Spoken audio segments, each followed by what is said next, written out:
तो आगे आज मैं तुम्हारे लेके आ हूँ क्लास 10 मैथ के चैप्टर 8 से बहुत सारे प्रीवियस ईयर के क्वेश्चन जो कि बहुत ज़्यादा इंटरेस्टिंग होने वाले हैं। तो बिना टाइम इसके चलिए शुरू करते हैं। तो सबसे पहले हम शुरू करेंगे क्वेश्चन नंबर 28 से, क्योंकि इससे वाले जो पहले के क्वेश्चन है उसका ऑलरेडी मैं वीडियो बना चुका हूँ, तो उसका लिंक इन द डिस्क्रिप्शन। अगर आपने वो वाला वीडियो नहीं दिखा तो बस आप चेकआउट कर लेना, ठीक है। तो क्वेश्चन में कहा गया find an acute angle on when जब cos theta minus sine theta upon cos theta plus sine theta is equal इसके बराबर होता है, यानी कि हमें उसका एंगल फाइंड करना है। तो देखो, इसे फाइंड करने के लिए आपको मैं स्मार्ट वर्क सिखाता हूँ। जब भी आपका दिमाग काम ना करे कि जब ऐसे सिचुएशन को कैसे हैंडल करना है, तो आप सिंपली क्या करना है, ऊपर और नीचे दोनों साइड पे आपको बस कॉस थीटा से आपको बस डिवाइड करना है, ठीक है। तो मैं सबसे पहले क्वेश्चन लिख लेता हूँ, cos theta minus sine theta. ऊपर वाले पार्ट को मैं किससे डिवाइड करूँगा, कॉस थीटा से। वैसे तो साइन थीटा से भी डिवाइड कर सकते हैं, बट आसान सबसे ज़्यादा कॉस थीटा है, ठीक है। सॉरी, मैं साइन लिख दिया, कॉस थीटा लिख देता हूँ।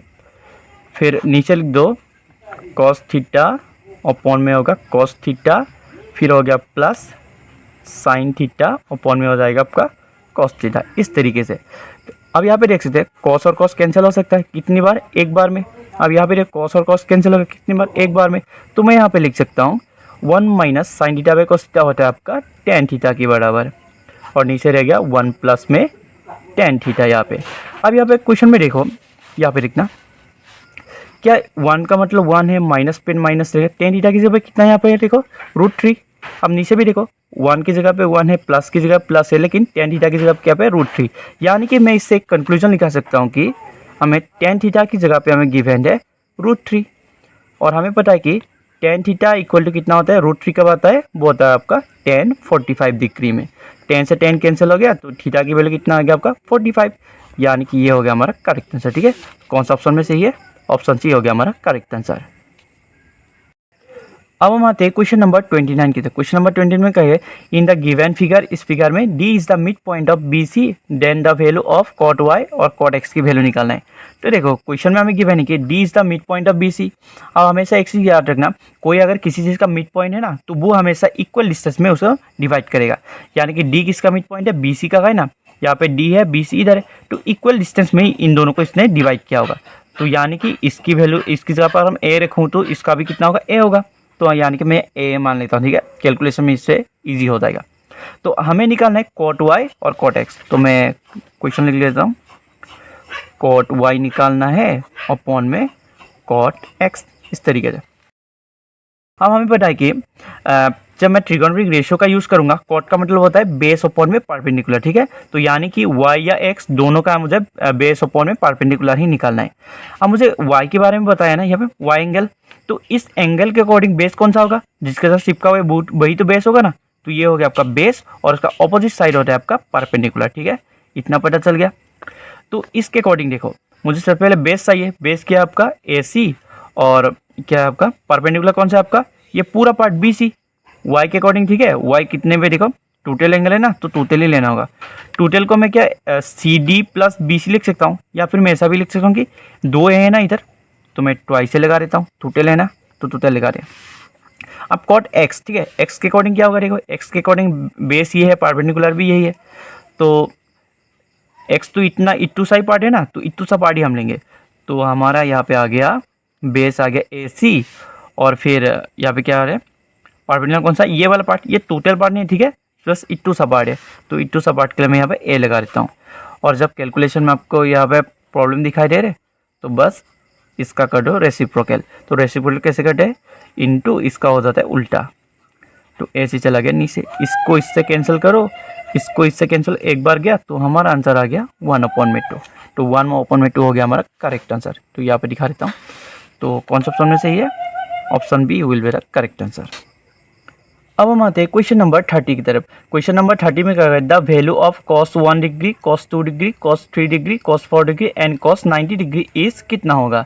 देखो ये क्वेश्चन ना सबसे ज़्यादा आसान है। ऐसा क्यों कह रहा हूँ, यहाँ पे देखो cos 1 डिग्री, cos 2 डिग्री ये सभी किस में है, आपका मल्टीप्लाई में है। देखो इनमें तो कोई भी सिंबल्स नहीं है, यानी कि ये सब क्या है, मल्टीप्लाई में है। अब हमें पता है कि cos 90 डिग्री क्या होता है, आपका 0 के बराबर होता है। cos 90 डिग्री में 0 ही होता है ना, बस आप टेबल चेकआउट कर लेना। cos 90 में अगर 0 है और अगर ये सब मल्टीप्लाई में है, तो 0 के साथ कोई कुछ भी चीज़ मल्टीप्लाई कर दो तो आंसर कितना आना चाहिए, 0। तो 0 हो गया हमारा करेक्ट आंसर, ठीक है। अब हम आते हैं क्वेश्चन नंबर 31 की तरफ। क्वेश्चन नंबर 31 में क्या है, in the figure below P Q R is square, यानी कि ये जो एक फिगर है ना, ये आपका एक स्क्वायर है। और यहाँ पे नोट में लिखा है the figure is not a scale, ये स्केल नहीं है। What is the value of sign S P T, यानी कि एस पी टी की वैल्यू निकालने, किसके फॉर्म में, साइन एस पी टी, ठीक है। तो सबसे पहले देखो क्वेश्चन में कहा गया कि the P Q R S एक स्क्वायर है।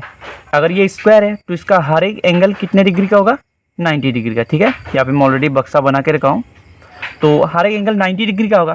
तो अब इसको सॉल्व कैसे करना है, देखो शुरू कहाँ से करना है। यहाँ पे मैं एक चीज़ पकड़ रहा हूँ, यहाँ पे देखो ये वाला जो 90 डिग्री का एंगल है यहाँ पे बनेगा ना, कौन कौन से एंगल मिलकर बना है, देखो ये वाला पार्ट और ये वाला पार्ट, दोनों पार्ट मिलके ये 90 डिग्री बना रहे। तो ये क्या मैं यहाँ पे लिख सकता हूँ क्या, एंगल, ये वाला एंगल और ये वाला एंगल मिलकर बन रहा है। इस वाला का नाम बता रहा हूँ एस पी टी, ठीक है, एस पी टी ले रहा हूँ। एस पी टी प्लस में कौन सा होगा, ये वाला पार्ट, इसका नाम लेता हूँ टी पी क्यू रख देता हूँ। एंगल टी पी क्यू मिलके कितना बना रहा है आपका, 90 डिग्री का एंगल बना रहे हैं। अब इसको सॉल्व करते हैं। जब क्या हमें एस पी टी का वैल्यू चाहिए, देखो देखो यहाँ पे लिखा है ना साइन एस पी टी, तो एस पी टी रख देता हूँ, इसको उस साइड भेज देता हूँ। तो 90 degree minus angle T P Q बन गया। अब जबकि हमें सिर्फ एस पी टी का नहीं, साइन एस पी टी चाहिए ना, तो दोनों साइड पे हम साइन से इसको मल्टीप्लाई कर देते हैं।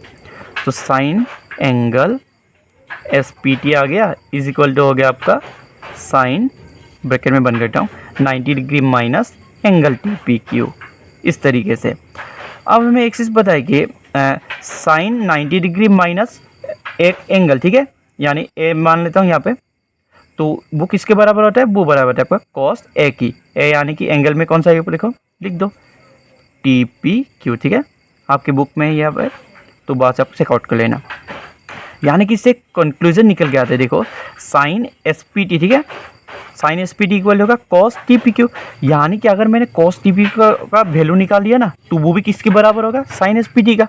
तो बस हमें यही काम करना है, हमें निकालना है यहाँ पे कॉस टी पी क्यू का वैल्यू। अब टी पी क्यू देखो, कॉस का मतलब क्या होता है, कॉस का मतलब होता है आपका बेस अपॉन में हाइपोटेनस, ठीक है। तो बेस अपॉन में हाइपोटेनस है ना, तो कॉस टी पी क्यू के अकॉर्डिंग बेस कौन सा होगा देखो, और हाइपोटेनस कौन सा होगा वो पहले देखो। टी पी क्यू ये वाला पार्ट ना, अब यहाँ पर 90 डिग्री का एंगल का भी बन रहा है, यहाँ पे देखो 90 डिग्री का एंगल है, तो 90 डिग्री के एंगल के जो सामने जो फ्रंट में जो साइड होता है ना, वो होता है आपका हाइपोटेनस, और उसके साथ जो चिपका हुआ होता है वो होता है आपका बेस। तो इसके अकॉर्डिंग बेस पे कितना है आपका 8 है, हाइपोटेनस में 17, तो 8 अपॉन में 17 हो गया हमारा साइन एस पी टी का वैल्यू। तो कौन से ऑप्शन में करेक्ट है, option A will be the correct answer. अब हम आते हैं क्वेश्चन नंबर 32 की तरफ। क्वेश्चन नंबर 32 में क्या आ गया, if theta is an acute angle and tan theta plus cot theta equal to 2, then the value of sine cube theta plus cos cube theta किसके बराबर होता है। देखो इस टाइप का क्वेश्चन सॉल्व करने का ना दो ही तरीके होते हैं, एक है हार्ड वर्किंग तरीका, दूसरा है स्मार्ट वर्किंग। तो मैं आपको दोनों तरीका सिखाऊंगा। सबसे पहले शुरू करते हैं हार्ड वर्किंग वाले तरीके से। तो मैं सबसे पहले यहाँ पर लिख देता हूँ tan theta plus cot theta equal to 2 के बराबर। इसको सॉल्व करते हैं, मैं यहाँ पे इसको नीचे कर देता हूँ। देखो हार्ड वर्किंग तरीका, ठीक है, स्मार्ट वर्किंग मैं बाद में सिखाऊंगा। सबसे पहले देखो हार्ड वर्किंग में क्या करते हैं, टेन थीटा प्लस इसको कन्वर्ट कर दो टेन थीटा में, तो 1 अपॉन में टेन थीटा हो गया, इस तरीके से इज इक्वल टू क्या होगा 2 आ गया। अब यहाँ पे मैं क्या कर सकता हूँ, इसका एलसीएम लेने का क्या करूँगा, सिंपली फ्रैक्शन में कन्वर्ट कर दो एंड नीचे नीचे मल्टीप्लाई और साइड में मल्टीप्लाई, तो टेन थीटा 1 हो गया, टेन थीटा इसको इससे मल्टीप्लाई किया तो tan square theta plus 1 1 1 equal to हो गया 2। अब इसको मैं यहाँ पे भेज सकता हूँ और मेरा रह गया टेन स्क्वायर थीटा प्लस 1, यह हो गया 2 टेन थीटा के बराबर। अब थोड़ा सा ऊपर कर देता हूँ इस तरीके से। अब क्या मैं इस वाले पार्ट को यहाँ पे वापस ला सकता हूँ क्या, हाँ बिल्कुल ला सकता हूँ, तो ला लो। तो यहाँ पे रह गया मेरा टेन स्क्वायर थीटा, इसको यहाँ पर आ गया तो माइनस का 2 टेन थीटा रह गया प्लस 1 इक्वल टू 0। अब देखो इस वाले पार्ट को ना मैं ऐसा भी लिख सकता हूँ कि यहाँ पे देखो ten square theta minus 2 ten square theta plus, ये किसकी फॉर्म है, देखो ए प्लस बी होल स्क्वायर की फॉर्म है। ये देखो ए स्क्वायर अगर इसको मान ले, ये बी स्क्वायर मान ले, तो ये होगा 2ab, ठीक है, इसी की फॉर्मेट है। तो इसके हिसाब से मैं लिख सकता हूँ इसको नहीं सॉरी टेन थीटा माइनस में ना तो माइनस होगा, सॉरी टेन थीटा माइनस 1 का होल स्क्वायर इक्वल टू 0। अब स्क्वायर को यहाँ भेज दो तो वो हो जाएगा 0 का स्क्वायर कर तो 0 ही आ जाएगा। तो हमारा रह गया टेन थीटा और इसको यहाँ पे भेज दो इक्वल के उस पर, तो -1 था तो ये हो जाएगा +1, टेन थीटा 1। अब टेन थीटा इक्वल टू 1 कब आता है? तो हमें पता है कि टेन थीटा इक्वल टू 1 तभी आता है जब टेन 45 डिग्री हो। ठीक है, टेन टेन कैंसिल हो गया तो थीटा इक्वल टू आ गया हमारा 45 डिग्री। तो ये था हमारा हार्ड वर्किंग तरीका। अब स्मार्ट वर्किंग तरीका कौन सा है? देखो यहाँ पे इस साइड पे कर देता हूँ। हमें पता था कि tan theta plus cot theta equal to 2 के बराबर है। तो क्या मैं इसको ऐसा लिखता हूँ कि टेन थीटा की जगह पे अगर मैं 1 पुट कर दूँ तो 1 प्लस कॉट थीटा की जगह पे 1 पुट कर दूँ तो 2 ही तो होता है ना, 1 + 1 2 होता है। तो इससे कंक्लूजन निकल के आता है कि टेन थीटा इसकी जगह पे 1 है। तो मैं डायरेक्ट यहाँ पे कह सकता था कि टेन थीटा जो है ना 1 तभी आता है जब टेन 45 डिग्री हो। टेन टेन कैंसिल हो गया तो थीटा इक्वल टू आ गया 45 डिग्री। तो इस तरीके से आप शॉर्ट ट्रिक से भी इसको सॉल्व कर सकते हैं। ठीक है, थीटा की जगह 45 आ गया ना, तो आप इसको सॉल्व करते हैं। तो क्वेश्चन कहाँ गया? ये वाला क्वेश्चन में कहा है कि साइन क्यूब कॉस क्यूब का वैल्यू निकालना है। तो साइन क्यूब कॉस क्यूब का ना, तो बस यहाँ पे लिख दो साइन क्यूब थीटा की जगह कितना है 45 है ना, यहाँ पे देखो थीटा के 45 है तो मैं लिख देता हूँ 45 डिग्री प्लस में आपका कॉस क्यूब 45 डिग्री थीटा की जगह। ठीक है, इतना सॉल्व करना है। अब क्यूब का मतलब क्यूब साइन 45 कब आता है? तो वो आता है 1/√2 में। ठीक है, जब का क्यूब है तो मैं क्यूब लगा देता हूँ, प्लस कॉस क्यूब कब आता है? क्यूब का मतलब क्यूब है, कॉस 45 कब आता है? 1/√2 में। तो क्यूब है तो क्यूब लगा दो। अब इसको सॉल्व कर देखो, 1 का क्यूब करेगा तो 1 ही आएगा, बट √2 का क्यूब करोगे तो वो आ जाएगा 2√2। अब ऐसा क्यों? यहाँ पे देखो क्यूब का मतलब होता है कि जो भी नंबर है वो 3 बार यहाँ पे मल्टीप्लाई है, तो मैं 3 बार मल्टीप्लाई लगा देता हूँ। ठीक है, इस तरीके से। अब जिसका जोड़ी बन रहा है वो तो बाहर निकल जाएगा, बस जिसका जोड़ी नहीं बन रहा है वो बस ऐसे ही रह जाएगा। तो इसीलिए मैंने डायरेक्ट लगा 2√2। फिर आ गया प्लस, यहाँ पे सेम लिख दो 2√2, इस तरीके से।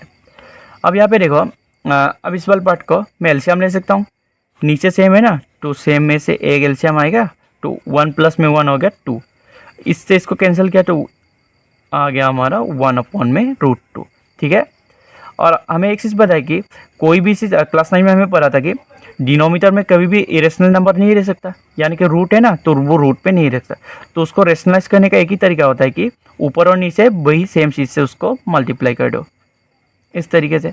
अब √2 सेम चीज़ों का जब मल्टीप्लाई होता है वो कितना होता है आपका 2, और फिर 1√2 हो गया √2। तो हमारा आंसर आ गया √2/2।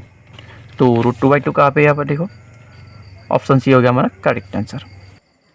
अब हम आते हैं क्वेश्चन नंबर 27 की तरफ।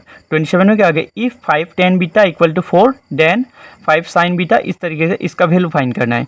यानी कि क्वेश्चन में हमें कहा गया कि जहाँ भी 5 tan बीटा दिखे ना तब वहाँ पे 4 पुट करना है। बट मैं यहाँ पे देख सकता हूँ कि हमारे क्वेश्चन में 10 तो है ही नहीं, बीटा तो है बट 10 नहीं है। तो जब भी आपको इस तरह का सिचुएशन दिखे जहाँ पे स्क्वायर तो है नहीं और साथ ही साथ आपका दिमाग काम नहीं कर रहा कि इसका सॉल्व कैसे करना है, तो ऐसे में आप सिर्फ एक ही काम करना होता है।